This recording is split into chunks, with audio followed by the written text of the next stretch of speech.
আপুনি বহক বহক বহক আপুনি বহক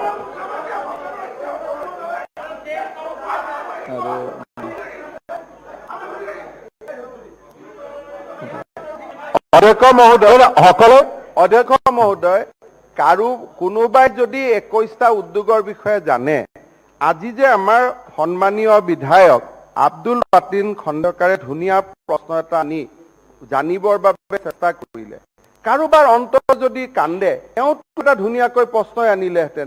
গতিকে বেলেগে পাতা বিয়াত গৈ পেলাই মাজত মাত দি পেলাই এইটো যিটো চিষ্টেম এইটোতো ঠিক নহয়। সেইকাৰণে মাননীয় অধ্যক্ষ মহোদয় গতিকে এই ধৰণৰ কাম নকৰিলে ভাল।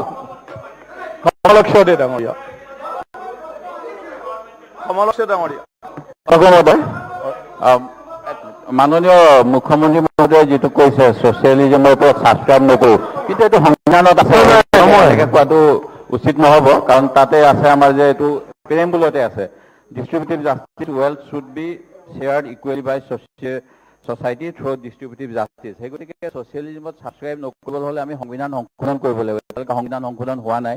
সেই গতিকে মাননীয় মুখ্যমন্ত্ৰীয়ে যিখিনি কথা কৈছে সেইখিনি কথা উচিত নহয়। এইখিনি যাতে অলপ তেখেতে শুদ্ধ কৰে বা আপুনি ডাইৰেকশ্যন দিয়ে। কাৰণ socialism part of the Indian constitution আৰু 76 এমেণ্ডমেণ্টত 1976 42nd এমেণ্ডমেণ্টত গ্ৰহণ কৰা হৈছে। মাননীয় অধ্যক্ষ মহোদয়, প্ৰধানমন্ত্ৰী ইন্দিৰা গান্ধী থাকোঁতে তেখেতে ছচিয়েলিজিমটো লগাইছিলে, কিন্তু ছচিয়েলিজিম ইয়াৰ মাজত বহুত ডিফাৰেঞ্চ আছে। আমাৰ মূল কথাটো হ'ল যে যিটো কাৰ্ল মাৰ্ক্সৰ বা লেনিনৰ বা ষ্টেলিনৰ যিটো আইডিঅলজি সেইটোক আমি ছাবস্ক্ৰাইব নকৰোঁ। সেইটোৱে মেইন কথা।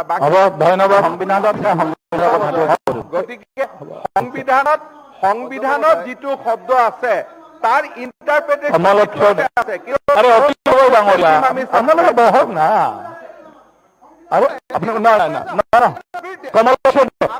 কুৱেশ্যন নম্বৰ নালাগে, এই কুৱেশ্যন নম্বৰ 4 দিগন্ত কলিতা, আপোনালোকে দিগন্ত কলিতা, অধ্যক্ষ মহোদয়, দিগন্ত কলিতা, অধ্যক্ষ মহোদয়, দিগন্ত কলিতা, আপোনালোকে বহকচোন, আপোনালোকে বহক। আমাক ক'ব দিয়ক। কুৱেশ্যন নম্বৰ 4 এইটো ডিবেট নহয়, ক'বতো লাগিব। এইটো ডিবেট নহয়, এইটো ডিবেট নহয়, এইটো কুৱেশ্যন ডিবেট নহয়। আপোনালোকে বহক, আমি গোটেইটা আমি আপোনালোকে বহক। কি কথা হ'ল আৰু আপোনালোকে কিয় বেয়া কৰে? অখিল গগৈ ডাঙৰীয়া, কুৱেশ্যন নম্বৰ 4, কুৱেশ্যন নম্বৰ 4, এতিয়া কুৱেশ্যন নম্বৰ 3 মানে কিবা মাননীয় দিগন্ত কলিতা, অধ্যক্ষ মহোদয়, দিগন্ত কলিতা, মুখ্যমন্ত্ৰী ডাঙৰীয়া, মই কিছু কথা মই অৱগত কৰিব বিচাৰিছোঁ। বিশেষকে শিশু আৰু মোৰ ছাপ্লিমেণ্টাৰী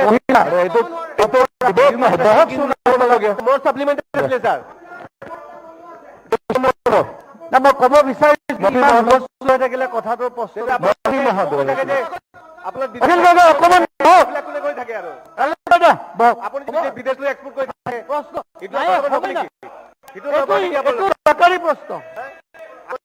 বন্ধ কৰক। অখিল গগৈ আগতে এক্সপৰ্টখিনি বন্ধ কৰক, তাৰপিছত কথা পাতিব।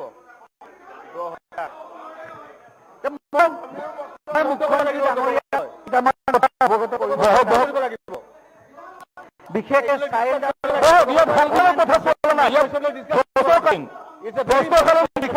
আলোচনা হৈছে, উত্তৰ প্ৰশ্ন হৈ আছে। অখিল গগৈ কিয় হাল্লা কৰি ভাল পায়? সদনৰ মূল্যৱান টাইম কিয় নষ্ট হৈছে?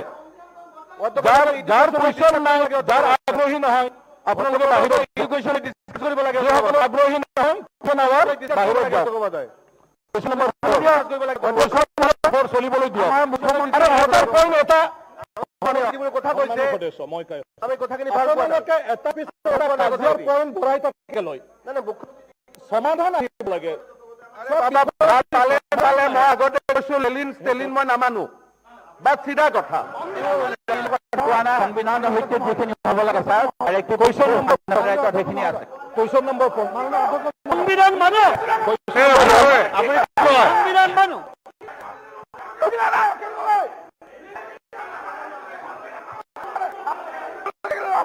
অধ্যক্ষ মহোদয়,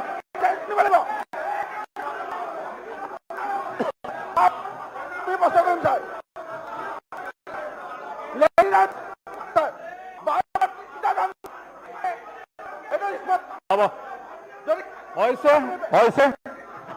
হৈছে সকলোৱে হৈ গ'ল এতিয়া কুৱেশ্যন নম্বৰ 4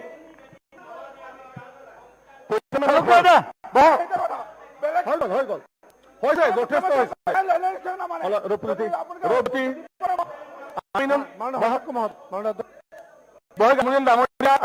নালাগে নালাগে আৰু শূন্যকালীন অন্য বহুত বিষয় আছে অসমৰ মুখ্যমন্ত্ৰী ডাঙৰীয়াক মই দুটামান কথা অৱগত কৰিম এই কথাটো দৰকাৰী কথা আপোনালোকে শুনক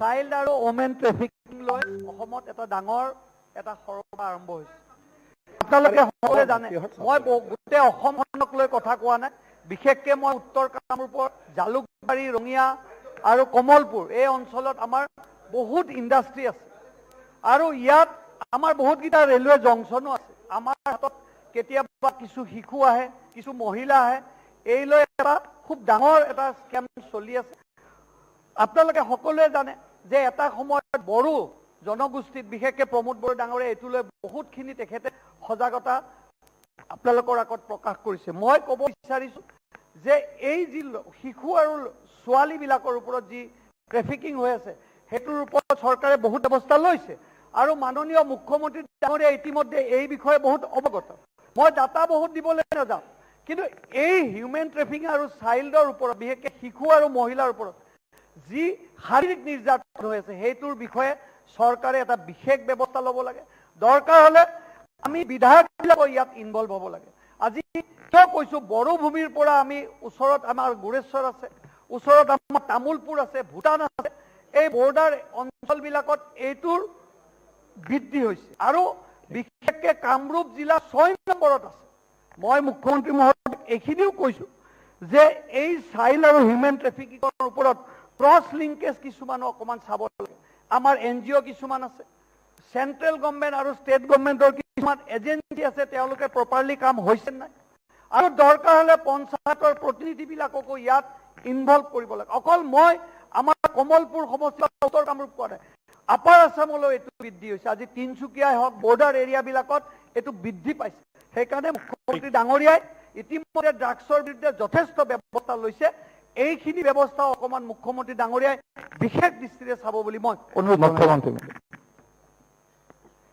মাননীয় অধ্যক্ষ মহোদয় 2022 চনৰ জানুৱাৰী মাহ পৰ্যন্ত কামৰূপ জিলাৰ উত্তৰ পাৰৰ ৰঙিয়া আৰু চাংচাৰী থানাত 4টা গোচৰ আমি ইয়াৰে প্ৰথম কেছটো আছিল ৰঙিয়াৰ আফিজাল আলম আৰু প্ৰতীক ৰাভা এই দুইগৰাকী ভিক্টিমক আমি ৰেস্কিউ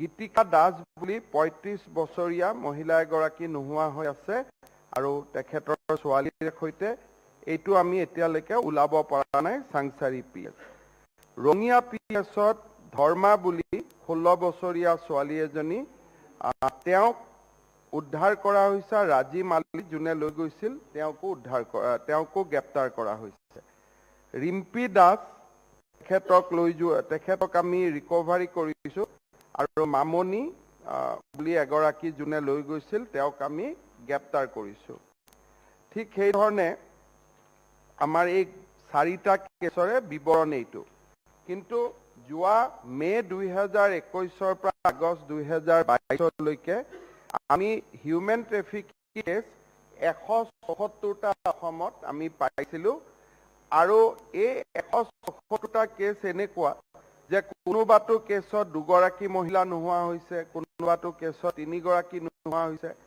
তাৰে আমি 318 ট্ৰেফিক আমি শিশু নাৰীক তেওঁলোকে উদ্ধাৰ কৰিব পাৰিছোঁ out of 174 case registered 318 has been recovered আৰু এৰেষ্ট আমি ট্ৰেফিকাৰ্ছক কৰিছোঁ 139 ইয়াৰ ভিতৰত আমি ছিকিমৰ পৰা বহুত শিশুক আমি উদ্ধাৰ কৰিব পাৰিছিলোঁ ওদালগুৰি আৰু চিৰাং জিলাৰ, আৰু মিজোৰামৰ পৰা আমি উদ্ধাৰ কৰিব পাৰিছিলোঁ ৱেষ্ট কাৰ্বি আংলঙৰ।